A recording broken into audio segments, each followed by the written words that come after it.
सो once again hello students. आज के इस वीडियो में हम पढ़ने वाले हैं heating effect of electric current and Joule's law of heating. Heating effect of electric current होता क्या है सबसे पहले हम डिस्कस कर लें।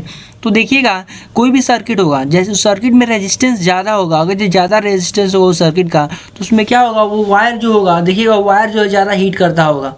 जैसे कि हम देखें तो if an electric circuit is purely resistive, इसका मतलब ये है अगर इस सर्किट में रेजिस्टेंस ज़्यादा होता है, the source of the energy continue gets dissipated entirely in the form of heat. Heat के फॉर्म में होगा। जैसे आप लोग ट्रेडिशनल जो बल्ब देखे होंगे, फिलामेंट टाइप वाला बल्ब, उसमें क्या उसका रेजिस्टेंस ज़्यादा होता था। रेजिस्टेंस उसका क्या होता था, रेजिस्टेंस ज़्यादा होता था तो वो देखिएगा ज़्यादा आपको हीट एनर्जी प्रोड्यूस करता था।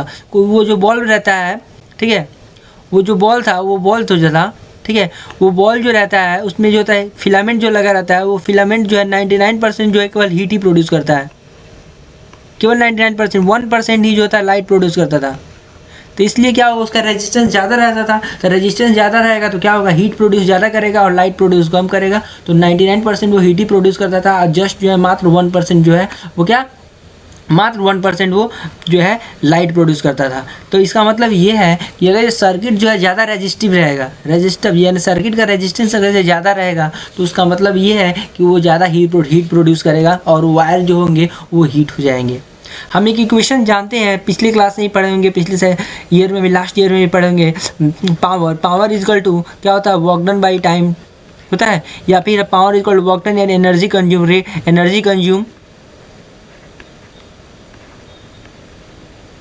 Energy consume by time taken, यही होता था। यानी P is equal to E by T होता था।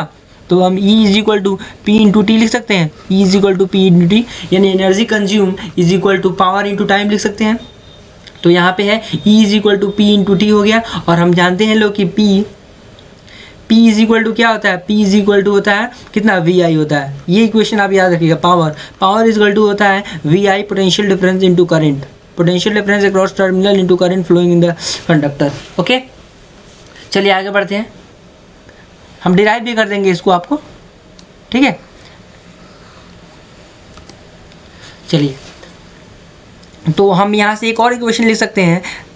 क्या, heat produce E is equal to H होता है। हीट यानी इलेक्ट्रिकल एनर्जी कंज्यूम, जो भी इलेक्ट्रिकल एनर्जी कंज्यूम किया जाएगा सर्किट के द्वारा, अगर जो रेजिस्टिव सर्किट है तो जो भी इलेक्ट्रिकल एनर्जी कंज्यूम होगा वो सारे के सारे हीट में कन्वर्टेड हो जाएगा। तो हम H E की जगह पे H लिख सकते हैं, और H is equal to P, H is equal to कितना होता है, P इंटू आई, और हम P इंटू टी लिख सकते हैं, ठीक है। पावर इंटू टी लिख सकते हैं क्योंकि हम E is equal to P into थी था। तो H E की जगह पे हम अगर H लिखते हैं तो E तो P इंटू टी लिख सकते हैं। और P को हम लोग क्या बोल रहे थे अभी, P is equal to V into I लिख सकते हैं, इंटू टी लिख सकते हैं। यस, तो P is equal to V into I into T, और V इज इक्वल टू क्या होता है, V is equal to Ohm's law से क्या होता है, ओम्स लॉ से V is equal to I R होता है, Ohm's law, from Ohm's law. तो यहाँ से V is equal to I R लिख सकते हैं, और यहाँ पे एक और I, और यहाँ पे इंटू टी। तो यहाँ से क्या होगा, I square R into T, यानी H इज इक्वल टू हो जाएगा H is equal to I square R T. यानी ये इक्वेशन आपको याद रखना है, और ये काफ़ी कम इंपॉर्टेंट इक्वेशन नहीं होने वाला है ये इलेक्ट्रिसिटी चैप्टर के पॉइंट ऑफ व्यू से लेकर। तो H is equal to I square R into T, इसका मतलब है कि हीट एनर्जी रिलीज, या फिर heat energy release is equal to H square I R T, ठीक है, I square R T. Heat release होगा वो क्या होगा, आई स्क्वायर आर टी के बराबर होगा। यहाँ से हम ये जो इक्वेशन है इसको हम लोग बोलते हैं जूल्स लॉ ऑफ हीटिंग। क्या बोलते हैं लोग, जूल्स लॉ ऑफ हीटिंग, या फिर Joule's law of heating effect of electric current. Joule's law of heating effect of electric current क्या कहता है, कहता है कि it states that heat produce यानी H is equal to heat जो प्रोड्यूस होगा एक रजिस्टर में वो डायरेक्टली प्रोपोर्शनल होगा स्क्वायर ऑफ करंट के। यानी H जो होगा, H हीट एनर्जी प्रोड्यूस या heat release, heat produce is equal to directly proportional होगा आई स्क्वायर, यहाँ से दिख भी रहा है directly proportional to I square, और जो होगा directly proportional to the resistance, यानी हीट जो प्रोड्यूस होगा वो रेजिस्टेंस के भी डायरेक्टली प्रोपोर्शनल होगा।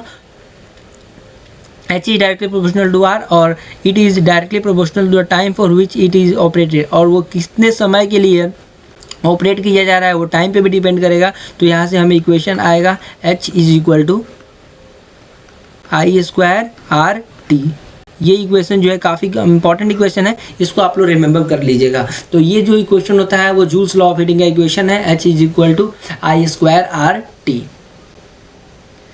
Next, Heating effect is desirable in devices. Heating effect is desirable, very important in some devices like electric heater, okay, electric iron, electric bulb and electric fuses. Heating effect of electric current जो होता है काफ़ी important role अदा करता है कुछ devices के लिए, जैसे कि electric heater, water, electric iron, electric bulb and electric fuses इसी पे जो है बेस्ड होते हैं, यानी जो भी डिवाइसेस हैं वो heating effect of electric current पे वो बेस्ड होते हैं। Heating effect is undesirable in some devices, like heating effect जो है कभी कभी जो है जो हमारे लिए जो है क्या इंपॉर्टेंट नहीं है, हमारे लिए वो यूज़फुल नहीं है। जैसे कि हमारा कंप्यूटर जो है हो जाता है, या फिर हमारा फ़ोन देखते होंगे लोग, हमारा फ़ोन्स भी हीट कर देता है। कंप्यूटर मॉनिटर्स भी होते हैं जो कि क्या CRT जो कैथोड रेज ट्यूब जो होते हैं, टीवी जो होते हैं, हमारे रेफ्रिजरेटर्स भी होते हैं, फ्रिज, वो क्या करते हैं अगर ज़्यादा लंबे समय तक यूज़ में रहेंगे तो वो भी हीट प्रोड्यूस करने लगते हैं, वो भी हीट हो जाते हैं, जो कि हम लोग के ये क्या है इंपॉर्टेंट हम लोग के लिए नहीं है, ये अनडिज़ायरेबल है।